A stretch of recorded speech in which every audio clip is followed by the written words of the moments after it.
This channel is proudly sponsored by Evil Genius Games, the publisher of Everyday Heroes, a modern adventures tabletop RPG compatible with many settings and adventures featuring movies such as Highlander, Pacific Rim, Total Recall, just to name a few. Make sure that you use my code for a 10% discount when you make purchases in their official website. You will find the link in the description and in the pinned comment.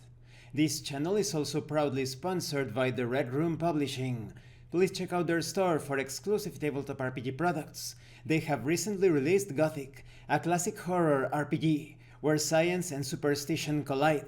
You will find the link in the description and in the pinned comment as well. And make sure that you check out their ongoing contest. Hi, welcome to this part of my review featuring Knight, Libro Básico. If you haven't seen the other parts of my review, featuring this dark sci-fi tabletop RPG where King Arthur and his knights make their return, please check out the playlist in the description below. This time we are going to talk about Project Knight. James Nyakate was always a pioneer. He discovered the technology for humanity to live forever. This technology, of course, was stolen by the Immortals.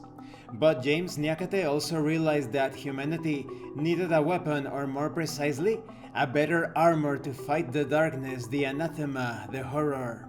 This became known as the Meta Armor. The first Meta Armor was the Excalibur.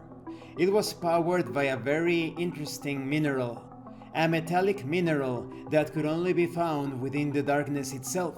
It was known as Element Alpha, which produced alpha energy, able to feed any object almost perpetually.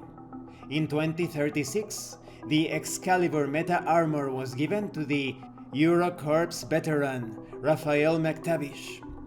Nyakate, alongside McTavish, presented the armor in front of the Immortals in the domed city of London. The Immortals were skeptical about the armor's potential and suspicious about Nyakate's technology, so they decided not to support Project Knight.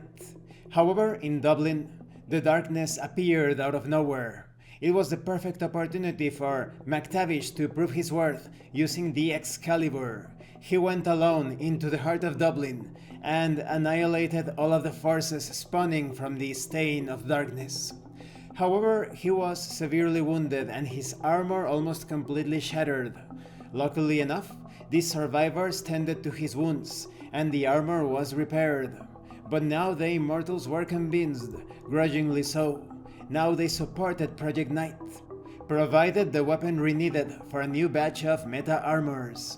And Ethan Henry, through Hemira, provided genetic modification, so that potential knights could properly mesh together with the batch of meta armors.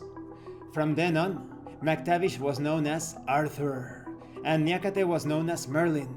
McTavish took charge of the military operations, and Merlin, or Nyakate, took charge of the scientific endeavors. The Knight organization was installed in the heart of London, in Westminster Palace, that had been long abandoned by the decaying Parliament. This became known as Camelot.